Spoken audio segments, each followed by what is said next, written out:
Hello class, I'm your physics teacher for the day. You know what this is? This is your gas tank. When you eat too much, this is how your body stores extra fuel. But the body runs on sugar. That's right, Zimmerman. So why does the body in all its wisdom store extra fuel as fat?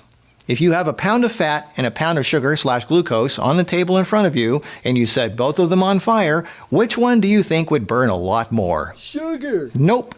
Guess again. Fat? That's correct. Fat is a much more efficient fuel source, a much better source of energy. Not only does it burn cleaner and longer, but fat contains more than double the amount of energy and calories than sugar or glucose does. 1 pound of sugar or glucose contains 1,775 calories, and fat contains over 3,500 calories, and calories are how stored energy is measured.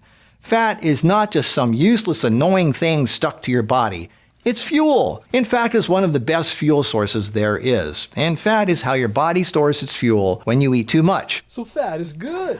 Well, hold on there, simpleton. Too much of anything is not necessarily a good thing. If you take a small car and make it pull an 11,000-gallon fuel trailer, you would burn out that little engine pretty fast. So you don't want to carry extra weight if you don't have to. And nowadays, people are snacking all day and they're eating bad food and they're carrying way too much fuel around and burning out their little engines.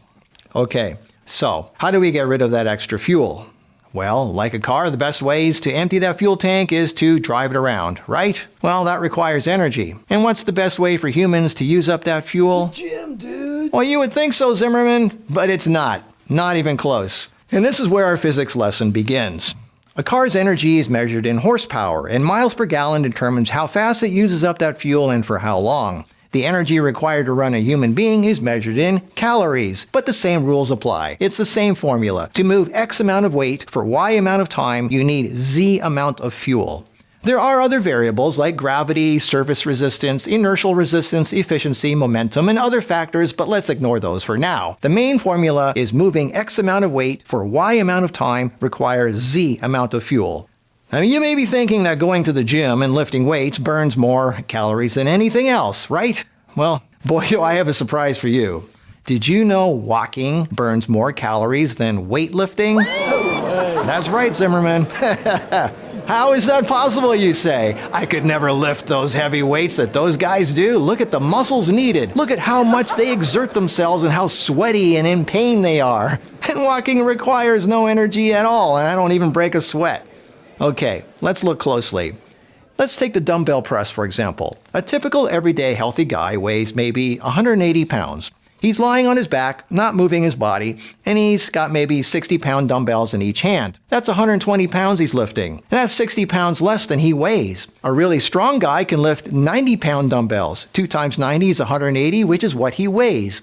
180 pounds is very, very heavy. A super bodybuilder can lift 150-pound dumbbells, but they're only in the air for like 3 or 4 seconds at a time. And he does maybe 4 sets, so he's got those dumbbells in the air for a total of maybe 15 seconds. That's it. Remember, his body isn't moving, he's just lying there. Same thing goes for barbells and pretty much anything else at the gym. Your body is motionless, and you're lifting weights that usually weigh equal to or less than your body weight for only a few seconds at a time. You're moving 100 or 200 pounds for 15 seconds. Okay, what are you doing when you walk? Well, let's take that same 180-pound man. His muscles and his fuel supply need to be strong enough to move 180 pounds through the air for X amount of time. And you just saw how heavy 180 pounds was at the gym. A typical healthy woman weighs, 120 pounds? Ladies, try and lift a 120-pound dumbbell sometimes. I dare you. But most women in the modern world are eating processed food, and they aren't 120 pounds. They are more like 140 or 150 pounds. If you go to the gym and try to lift 140 or 150 pounds, you could seriously throw your back out and hurt yourself if you don't do it right. Well, when you walk, you are moving that 140 pounds effortlessly. Your body is an amazing machine. Your muscles have to lift and move 140 pounds forward. Do you know what a spectacular feat of engineering and design that is? But the same physics apply as you try to lift 140 pounds and move it through the air for X amount of time. It requires the exact same amount of energy and fuel. There is no free energy. Imagine carrying 140 pounds for 30 minutes, how painful it would be. Well, that's exactly what you're doing when you walk. Again, it takes X amount of calories to move Y amount of weight for Z amount of time. Doesn't matter if it's dumbbells or a human body. You use up more calories when you move 140 pounds for 30 minutes than if you move 140 pounds for 15 seconds. Your muscles are a miracle. Your body is a wonder of design. Now, besides being easy to do, you know another reason walking is so amazing? You can walk for hours and not get hungry. Yet if you run or swim or do any other high-intensity exercise, your body will get concerned and create hunger signals, and you'll get hungry and you'll eat and you get fat again. But for some reason, if you walk, your body does not create hunger. It goes, it's just walking, nothing to worry about.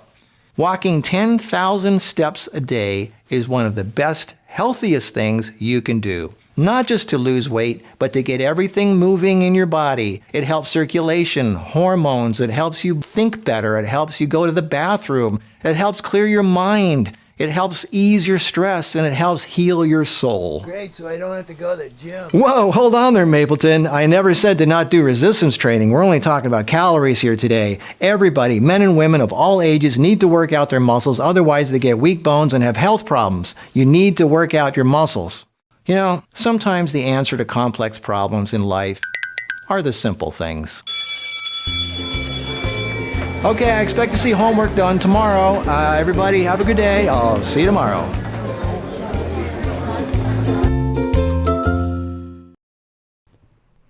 Teachers don't get paid enough.